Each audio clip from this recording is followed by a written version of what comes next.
आज हम घर पर ही नान खटाई बनाएंगे और इतनी बजट में बढ़िया हम बना के तैयार करेंगे। इसे बनाने के लिए हमें अंडे की ज़रूरत नहीं है, ओवन की भी ज़रूरत नहीं है और झटपट से देखिए हमारी नान खटाई बढ़िया सी बन के तैयार हो जाएंगी। देखें कितनी ज़्यादा ये क्रंची बढ़िया बन के तैयार हुई हैं। तो चलिए बिना देर किए शुरू करते हैं।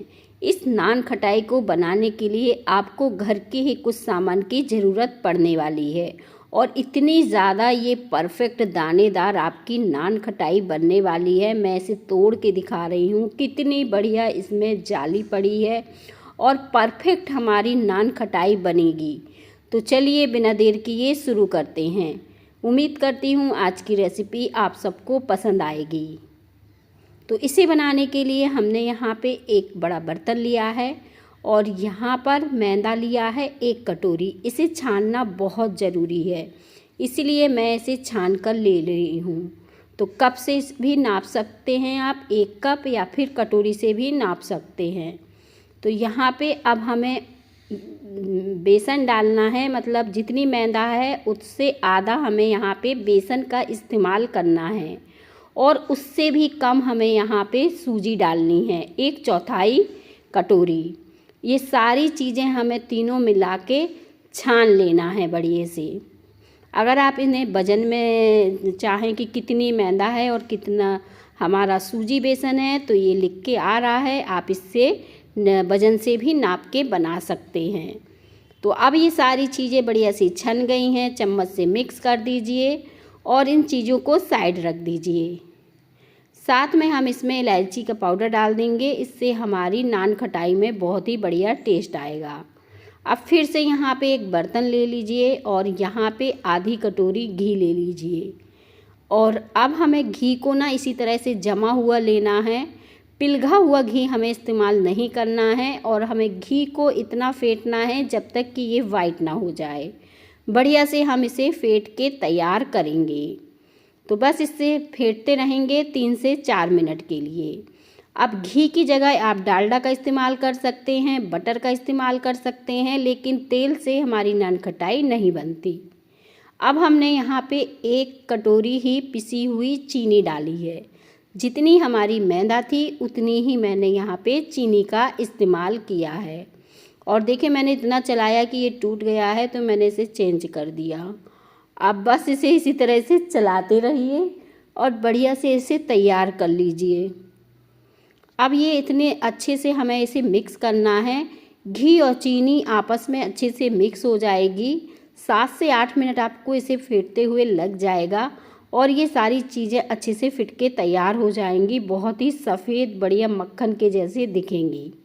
बढ़िया से ये फिट गई हैं। तो इसे चेक कैसे करेंगे, तो आप क्या करिए, 1 कटोरी में पानी ले लीजिए और इसका थोड़ा सा भाग आप उस पानी में डालकर चेक कर सकते हैं। तो इस तरह से जब डालेंगे ना तो ये ऊपर की तरफ तैरेगा, नीचे नहीं बैठेगा। तो इस तरह से आप परफेक्ट इसे बना के तैयार कर सकते हैं। अब हम इसे अच्छे से फेंट लिया है, अब हम इसे साइड रखेंगे और जो मैदा और सूजी तीनों चीज़ें जो हमने मिक्स करके रखी हैं ना, इसे हम डालेंगे। इस तरह से डालते जाएंगे और मिक्स करेंगे, हल्के हाथों से इस तरह से दबा दबा के अच्छे से मिक्स कर लेंगे और धीरे धीरे करके हम सारी जो मैदा सूजी है वो डालते जाएंगे।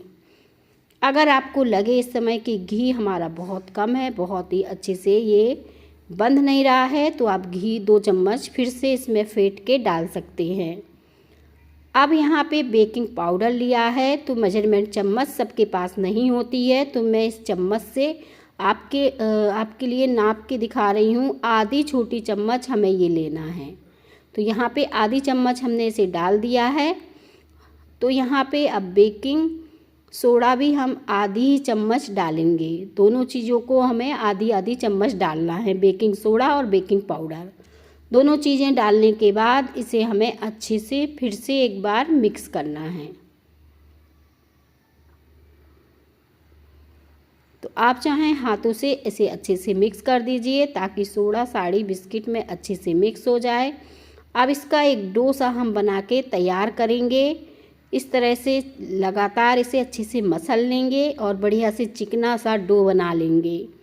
इस तरह से जब हाथों से गूँथेंगे ना तो बहुत ही अच्छा आपका डो बनके तैयार होगा। और देखें इस तरह से जब हम कंबाइन करेंगे तो ये इस तरह से कंबाइन होना चाहिए, इसका एक गोला बनना चाहिए।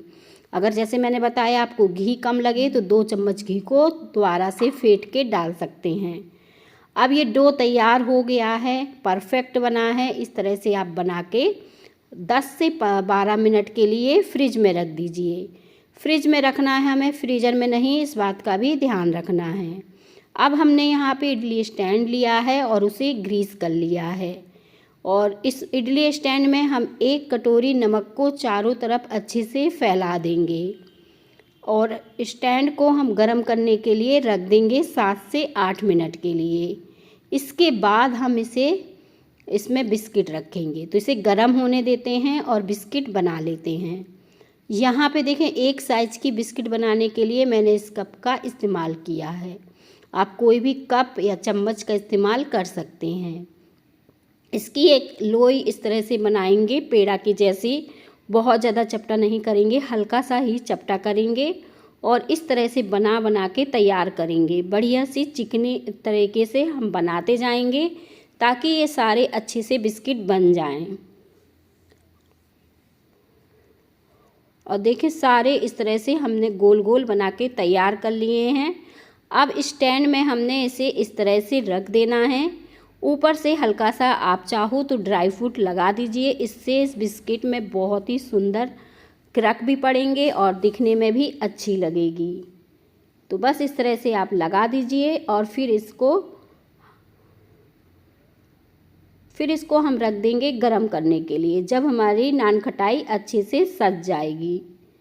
अब यहाँ पे नमक भी अच्छे से गरम हो गया है, 15 से 18 मिनट के करीब लग गए हैं इसे अच्छे से गरम होने में। और जो नीचे वाला स्टैंड होता है ना सबसे छोटा वाला, वो हम इस्तेमाल नहीं करेंगे और जो ऊपर वाला है सिर्फ उसी में ही हम नान खटाई रखेंगे, क्योंकि नीचे बहुत जल्दी जलने लगेगी, अच्छे से सिक नहीं पाएगी। और अब देखें यहाँ पे इसमें अच्छे से क्रैक पड़ रहे हैं, बहुत ही बढ़िया ये सिक्के तैयार हो गई हैं, एकदम परफेक्ट सिकी हैं। इसे हम निकाल लेते हैं और ठंडा करेंगे और बाकी की नान खटाई भी अब हमें इसी तरह से सेक कर तैयार करना है। देखिए नमक भी इस तरह से हल्का सा नीचे से आपको जला सा दिखेगा और सेट सा दिखेगा, क्योंकि हमने रिजल्ट आएगा आपका। और ये देखिए कितनी साइंटिफिक रीजन होते हैं, उसको आप ध्यान में रखोगे और अच्छे से बनाओगे तो डेफिनेटली आपकी बिस्किट्स नान खटाई अच्छी बनेंगी और आपके घर में बिल्कुल लड़ाई नहीं होने वाली है। तो बताओ छोटे तुम्हें कैसा लगा ये? दीदी ये रेसिपी तो मार्केट से भी ज्यादा अच्छी बनी है, दानेदार क्रंची। तो मेरे भाई को आ गई पसंद, आपको पसंद आई हो तो लाइक करो और अपने भाई के साथ मिलेंगे नई